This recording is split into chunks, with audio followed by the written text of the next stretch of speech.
जय गिरिराज जय आदिनाथ। आज मैं आपको उस भगवान की बात करना चाहता हूं कि जिसको हम माँ कहते हैं। भगवान को माँ कहो या माँ को भगवान कहो, भगवान हर जगह पर पहुंच नहीं पाता, इसलिए तो उसने माँ का सर्जन किया है और हर बच्चे के लिए उसकी माँ भगवान होती है। माता और पिता में दोनों में अगर चॉइस करने की बात आएगी तो सबसे पहले माँ का चॉइस करते, क्योंकि माँ जो प्रेम देती है, माँ जो लागनी वात्सल्य से हमको नहलाती है ना, जिस माँ ने हमें 9 महीने कोख में पाला पोसा, हमको जन्म दिया, वो प्रसूति की वेदना सहन कर नया विश्व का हमें दर्शन कराया, तो इस माँ के लिए हमेशा हर पुत्र हर बेटा अपने माँ के लिए अपनी जान देने को तैयार हो जाता है। और इसीलिए माता और पिता में सबसे पहले माँ को रखा है। माँ बाप, मम्मी पापा, मम्मी डैडी, माता पिता, मदर एंड फादर, आई वडील, हर भाषा में देखो आप, हर भाषा में सबसे पहले माँ को रखा है। और वो माँ का कितना परोपकार देखो, माँ की उदारता देखो कि पूरी मेहनत उस बच्चे को जन्म देने से लगाकर और आगे बढ़ाने में, खिलाने पिलाने में, तैयार करने में, साज सज्जा करने में, उसकी रक्षा करने में हर तरह से माँ ख्याल रखती है। फिर भी उस बेटे के पीछे माँ का नहीं पिता का नाम लगता है। ये उदारता एक माँ की होती है। आज मैं उसी एक माँ की बात करना चाहता हूं कि जिसने मुझे जन्म दिया है। सिर्फ मुझे एक जन्म नहीं, मुझे 2 जन्म दिए। एक इस विश्व में जन्म दिया और एक मुझे आध्यात्मिक जन्म यानी दीक्षा देकर बहुत महान उपकार किया।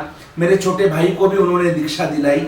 और ऐसी वो माँ का नाम सुवर्णाबेन, जिनका जन्म बारामती में यानी कि पूना से सिर्फ 100 किलोमीटर दूर बारामती नाम के शहर में हुआ।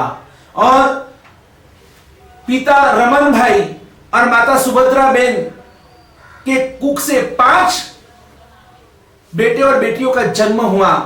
सबसे पहले विजया बेन, फिर शोभना बेन, फिर सुवर्णा बेन यानी मेरे संसारी मम्मी, और साथ साथ में 2 भाई डॉक्टर महेंद्र भाई और राजू भाई। ये 5 पुत्र पुत्रियों का और ये माँ बाप का ये पूरा परिवार।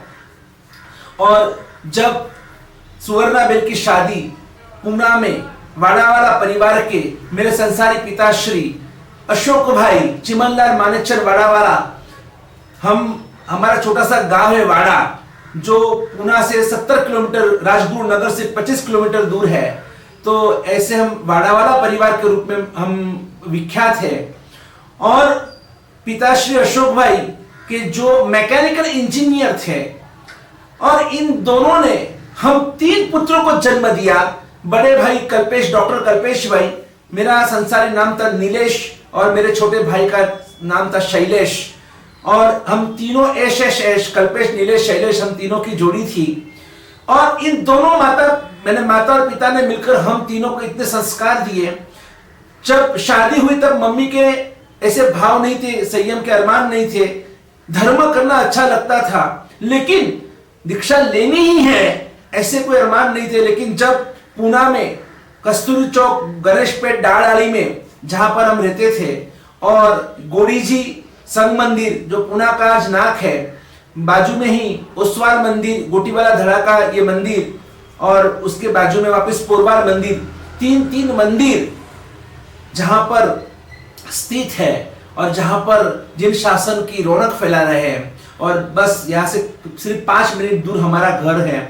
और वहां पर जब मम्मी की शादी हुई और यहाँ पर जब आना हुआ, और फिर इस पूना शहर में हर साल कई गुरु भगवंतों का यहाँ पर चातुर्मास होने लगा। चातुर्मास में प्रवचन में जाना, उनसे संपर्क में रहना, और ऐसे करते करते वैराग्य की देशना सुनते और मम्मी के भाव प्रबल हुए कि नहीं, संसार छोड़ने जैसा है, संयम लेने जैसा है, मोक्ष पाने जैसा है। ये त्रिसूत्र अंतर के अंदर ठस गए। और उसमें भी उनको उनकी गुरु माँ मिल गई, जिनका नाम था श्री साध्वी जी भगवान मातृ वत्सला श्री अमीपूर्णा श्री जी महाराज साहब जी। और उनके संपर्क में आकर ऐसे भाव उछलने लगे, अब सिर्फ मुझे ही नहीं, मेरे पूरे परिवार को मुझे दीक्षा दिलानी है, मेरे 3 बेटों को मुझे दीक्षा दिलानी है। और हम सभी को दीक्षा के लिए उन्हें तैयार करना प्रारंभ किया। और वो जो बीज हमारी माँ वो सिर्फ माँ नहीं है, हमारी जिंदगी की सबसे पहली गुरु है, क्योंकि उन्होंने हमें कभी हमारे देह की चिंता नहीं की है, हमेशा उन्होंने हमारे आत्मा की चिंता की है। और इसीलिए मम्मी हमेशा कहती थी कि मुझे 3 लड़कियां होती ना तो मैं 3 लड़कियों को कब का लेकर मैं तीनों को साथ में रखकर मैं दीक्षा ले लेती। लेकिन क्या करूं, तीनों लड़के मुझे भगवान ने मुझे 3 बेटे दिए हैं, और वो भी एक से बढ़कर एक। तो मैं चाहती हूँ कि पहले मेरे 3 पुत्र, मेरे 3 बेटे संयम के मार्ग पे आगे बढ़े, और उसके बाद मेरी भी लाइन क्लियर हो जाएगी। मेरी जिम्मेदारी है, जब तक 3 घर में है तब तक मैं नहीं निकल पाती हूँ, मैं नहीं निकल सकती हूँ। और इसलिए उन्होंने सबसे पहले छोटे भाई को तैयार किया, फिर मुझे तैयार किया। हम दोनों को उन्होंने जिस तरह दीक्षा दिलाई, मैंने पहले आपसे बात की है कि कैसे मुझे दीक्षा दिलाई, कैसे विनीत सागर महाराज को दीक्षा दिलाई। लेकिन हमारी दीक्षा के बाद मम्मी की बहुत इच्छा थी कि बड़े भाई भी दीक्षा ले, लेकिन उनको डॉक्टर बनने का एक मन में संकल्प था कि मुझे डॉक्टर ही बनना है, मैं सबकी सेवा भी करूंगा, सेवा ही करूंगा। और आज वो कर भी रहे। इस लॉकडाउन में, कोरोना का प्रकोप में, आज कल्पेश भाई के लिए मैं कहना चाहता हूं, वे ऐसे होम्योपैथिक डॉक्टर है कि जिनके पास ऐसी ऐसी दवाइयां है कि जो सच में अगर किसी को भी ऐसी कोई तकलीफ हो, आज उन्होंने कितने कोरोना पेशेंट्स को उन्होंने अच्छा किया। उनके पास बहुत सारी ऐसी लब्धि शक्ति उनको देवगुरु के आशीर्वाद से, चिंतामणि पार्श्वनाथ दादा की कृपा से, और गच्छाधि दौलत सागर सूरी महाराज आदि अनेक गुरु भगवंतों के मंगल आशीर्वाद से उनको प्राप्त हुए। लेकिन उन्होंने बस मुझे दीक्षा के भाव नहीं है, और इसलिए हमारे दीक्षा के बाद, और 1991 में हमारी दीक्षा हुई, और हमारे दीक्षा के बाद 3 साल तक मम्मी ने सिर्फ बड़े भाई और पापा के लिए वेट किया कि नहीं, हम निकलेंगे तो सब साथ में निकलेंगे, क्योंकि हमें सबको साथ में मोक्ष में जाना है, ऐसा उनका संकल्प था। लेकिन जब देखा कि अब बड़े भाई कॉलेज में और उसको डॉक्टर भी बनना है, उसको आगे बढ़ना है, तो फिर मम्मी ने अपना त्याग का मार्ग आगे बढ़ाया कि जब तक मुझे दीक्षा नहीं मिलती है, उन्होंने संकल्प किया कि अभी सर्कमस्टेंस है ही नहीं कि मुझे दीक्षा मिल सके, क्योंकि बड़े बेटे की जिम्मेदारी अभी और मेरे सिर पे है। और इसीलिए मम्मी ने त्याग का मार्ग पसंद किया। रोज की 10-10 सामयिक करते थे, घर का काम भी करना, सब संभालना, और वापस 10-10 सामयिक करना। इतना ही नहीं, जब उन्होंने संकल्प किया था कि जब तक कि मैं इस घर में हूं, मेरे घर में ना टीवी होगा, ना फ्रिज होगा, ना एसी होगा, ना कूलर होगा, कुछ नहीं, कोई पाप का साधन मेरे घर में नहीं होना चाहिए। और ऐसा उनका दृढ़ संकल्प था, और इसीलिए ऐसा धर्मनिष्ठ उनका व्यवहार था। और इसलिए सुवर्णा बेन पिताश्री हमेशा कहते थे कि ये घर हमारा ये ऐसा वैसा घर नहीं है, ये सुवर्ण कुटीर है, सुवर्ण कुटीर। मम्मी के नाम से उन्होंने, पिताश्री बहुत, वो भी एक बहुत बड़े कवि थे, बहुत अच्छे लेखक थे, और उन्हीं का वो कवि का गुण आज उन्होंने, मेरे पिताजी ने मुझे दिया हुआ है। ऐसे कहते हैं कि बड़े भाई और छोटे भाई मम्मी के ऊपर गए हैं, और मैं पूरा पापा के ऊपर गया हूँ, अशोक भाई के ऊपर गया हूँ। आज उनको भी जीवदया पसंद थी, आज मुझे भी जीवदया पसंद है। वो भी ऐसे जोशीले थे, मैं भी बस ऐसे कुछ हूं। मेरे में जो भी कुछ है ना, वो अधिकतर मैं पापा से मिलता हूं, और बाकी दोनों भाई मम्मी के ऊपर गए हैं। विनीत सागर जी महाराज में आज भी वो आध्यात्मिकता है, वही शांत गुण। कल्पेश भाई भी ऐसे कूल है, मैं हॉट हूं, मुझे कभी कभी गुस्सा आ जाता है, लेकिन छोटे भाई और बड़े भाई के लिए मैं कहता हूं, सच में वो बहुत महान है जो मम्मी के ऊपर गए हुए हैं। और बाकी दोनों का अनंत उपकार है। मम्मी ने हमेशा यही चाहा कि मेरे घर में कोई पाप या पाप का साधन मेरे घर में नहीं होना चाहिए, मेरे घर में जन्म लेने वाली संतान कभी दुर्गति में नहीं जानी चाहिए। और इसीलिए हमेशा उन्होंने हमारे आत्मा की चिंता की है। और इसलिए बड़े भाई को भी कहा, दोनों ने दीक्षा ली, कम से कम तू जिद मत कर, इस घर में वो इडियट बॉक्स, वो टीवी हमारे घर में नहीं चाहिए। और इसीलिए हमारे घर में टीवी नहीं था। जब भी मम्मी रसोई करती थी, तब बाजू में स्तवन की किताब लेकर बैठते थे, या कोई गाथा करते थे, और उस किताब के अंदर देखकर और 2 लाइन और उसमें मगअप करते थे, और फिर रसोई करते करते उसको गुनगुनाते थे। ऐसे करते करते उन्होंने कितने सारे स्तुति, स्तवन, सच्चाई, कितने सारे श्लोक कंठस्थ किए, और उनपे अपने वैराग्य को प्रबल बनाते बनाते बनाते वैराग्य शतक, ज्ञान सार, अध्यात्म, कितने आध्यात्मिक ग्रंथों का उन्होंने गुरु भगवंतों के द्वारा जो कुछ उन्होंने अभ्यास किया, और उन्होंने अपने त्याग को, वैराग्य को और दृढ़ बनाया। और साथ साथ में उन्होंने सब कुछ त्याग करना प्रारंभ किया। उन्होंने मूल से यानी जिसमें भी वो चीज आती है वो मूल से त्याग, यानी गेहूं का त्याग किया। यानी गेहूं का त्याग, गेहूं की रोटी भी नहीं वापरना, तो जो खाकरे होते हैं वो भी गेहूं के होते हैं, तो वो भी नहीं यूज करना। जिस जिस चीज में बिस्किट में अगर गेहूं का इस्तेमाल होता है तो वो बिस्किट भी नहीं वापरना। जिन जिन चीज में गेहूं का इस्तेमाल, गेहूं का त्याग, चावल का त्याग किया। चावल जिन जिन में भात नहीं, खिचड़ी नहीं, तुली नहीं, जिन जिन में चावल आता है ऐसी कोई चीज नहीं वापरना। आप सोचो कि गेहूं का त्याग, चावल का त्याग, सभी प्रकार की मिठाई का त्याग, सभी प्रकार की तली हुई नमकीन चीजों का त्याग, पूरे ड्राई फ्रूट का त्याग, सभी फ्रूट का त्याग, यानी क्या खाते पीते आप समझो। और उन्होंने बस अधिक से अधिक उन्होंने एम्बिल का तप किया है, 6 बीघे का त्याग। अगर खाना ही पड़े तो सिर्फ उन्होंने बाजरी और ज्वारी, बस इसी के आइटम्स वापरते थे। और इस तरह से अपना जीवन व्यवहार, बस संसार में रहना पड़ा है इसलिए मैं रहती हूं। और इतना त्याग, गैस चालू करे आंख में आंसू, लाइट चालू करे आंख में आंसू, कभी पंखा चालू करना पड़े बड़े भाई के लिए या पापा के लिए, उसमें भी आंख में आंसू, पानी धोना पड़े, कपड़े धोना करना है, साफ सफाई करना है तो उसमें भी आंख में आंसू। विराधना विराधना विराधना, ये क्या है? इस कत्ल खाने में से मैं कब छूटूंगी? हर हमेशा वो चाहते थे कि मैं इस सभी जीवों की मैं रक्षा करूं, मेरे जीवन में, मेरे लाइफ में कब ये साधु जीवन मैं अंगीकार कर सकूं। मेरे दोनों बेटों ने दीक्षा ली और हमारे संसारी काका की यानी बड़े अंकल की लड़की ने भी दीक्षा ली है। तो ये सब हम सबको देखकर हमेशा एक ही भाव रखते थे कि संयम कब ही मिले ससने ही प्यारा। और मम्मी का वैराग्य देखकर और सुवर्णा बहन का वैराग्य देखकर और पिताजी और बड़े भाई द्रवित हो गए कि नहीं, अब तुम्हारी आत्मा संसार में रहने के लायक है ही नहीं, आप संसार में मत रहो, अब चले जाओ, अब हमारी चिंता मत करो, आप संयम में अग्रसर हो। और हमारे 3 साल के बाद दीक्षा के बाद मम्मी ने वही जहां मेरी दीक्षा हुई थी, मैंने कातरज में भागकर दीक्षा ली। कातरज के आगम मंदिर के इतिहास के अंदर सबसे पहली दीक्षा किसी की हुई तो मेरी हुई थी।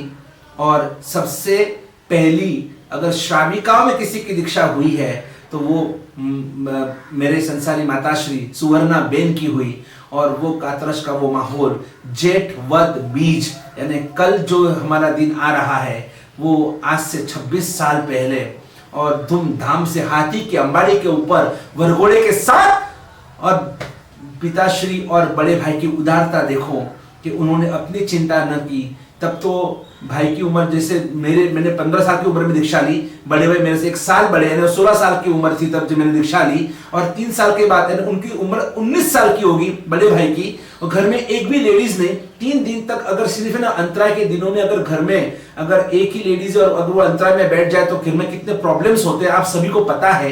तो आप सोचो कि मम्मी ने दीक्षा ली, उसके 7 साल के बाद फिर बड़े भाई की शादी हुई और घर में जागृति बेन आने से घर में जागृति आई।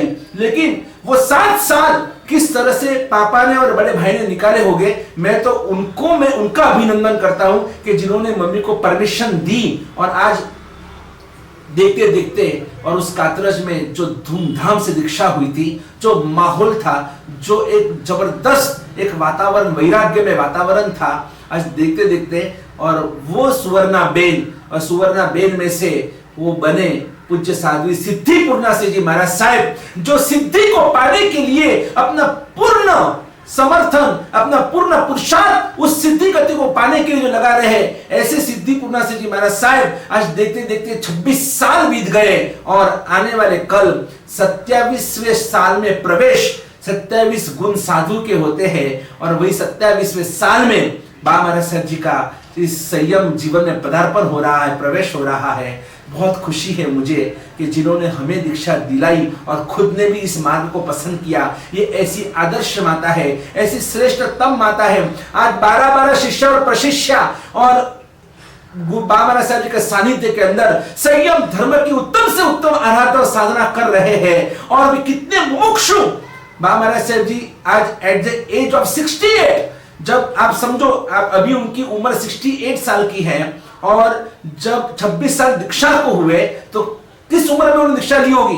एट द एज ऑफ 42, 42 साल की उम्र में जो एक युवा अवस्था होती है और उसमें उन्होंने त्याग किया संसार का। और मेरे पिताश्री ने भी उनका इस युवानी की अवस्था में, जहां पर कुछ आफ्टर 50 तो एक साथी की ज्यादा जरूरत होती है, हुफ देने वाले की ज्यादा जरूरत होती है, तो भी उस मेरे पिताजी अशोक भाई ने बाबा महाराज साहब जी को संयम के मार्ग पे जाने के लिए जो परमिशन देकर, और आज देखो आज इतने सारे शिष्याओं के गुरु बनकर आज पूना बुढ़ी जी संघ मंदिर के अंदर चातुर्मास के लिए आज यहाँ पर विराजमान है। मैं चाहता हूँ बस ऐसी माँ सबको मिले, ऐसी गुरु माँ सबको मिले। और यही आज बाबा महाराज साहब जी आपको, आपके चरण कमल में हम सबकी ओर से अनंत अनंत वंदना है। मेरा नसीब है कि आप हमेशा तीनों बेटों में आपने हमेशा मुझ पर इतनी सारी करुणा बरसाई है, क्योंकि मुझे बहुत आपकी आवश्यकता है। वो दोनों तो हर तरह से सेट है, लेकिन मैं कभी कभी अपसेट हो जाता हूं, और इसलिए हमेशा उन्होंने मुझे इतनी सारी प्रेरणा दी है। मेरे जीवन में रहे हुए दोष, दुर्गुण, पाप, मेरे जीवन में रहे हुए जो भी कुछ दुर्बुद्धि, इन सबको खत्म करने के लिए, इन सबको सही मार्ग पे मुझे लाने के लिए बचपन से लगाकर आज तक जो भी आपने हम सब के लिए जो आपने मेहनत की है, जो आपने हमारे लिए अपना खुद का बलिदान दिया है, और आपका जो संकल्प है कि बेटा मैं तुमको दीक्षा दे रही हूं शासन प्रभावक बनने के लिए नहीं, शासन की रक्षा करने के लिए, इस देश की रक्षा करने के लिए, इस विश्व की रक्षा करने के लिए आप एक सैनिक हो। और ये सैनिक की तरह हमको हर बार उन्होंने हमें प्रेरणा दी है कि आपको सैनिक बनना है, शासन का सुभट बनना है। और वही भाव हम सब में लाने वाली वो माँ है जो हमें भोजन करते करते हमेशा अच्छी अच्छी महापुरुष की कहानियां सुनाती थी, और उसी से आज हम तैयार हुए हैं।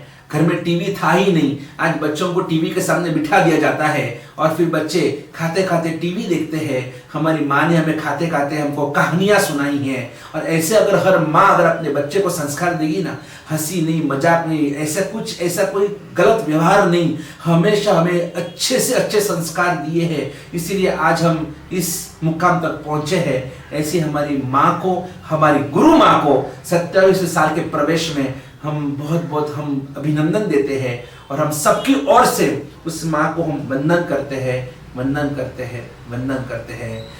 कहते हैं कि स्वामी तिन्ही जगाचा, आई बिना भिखारी। बस कि सब कुछ मिलने के बाद भी अगर हमारे साथ में अगर माँ नहीं है, माँ के आशीर्वाद नहीं है, वो गुरु माँ नहीं है, वो गुरु माँ की कृपा नहीं है, तो सब कुछ बेकार है। बस ऐसी कृपा पात्र ऐसी कृपा हम सब पर बरसती रहे, और हम सब कृपा पात्र बने। यही मंगल कामना माँ के चरणों में, गुरु माँ के चरणों में अंतर की अनंत अनंत वंदना। जय गिरिराज, जय आदिनाथ।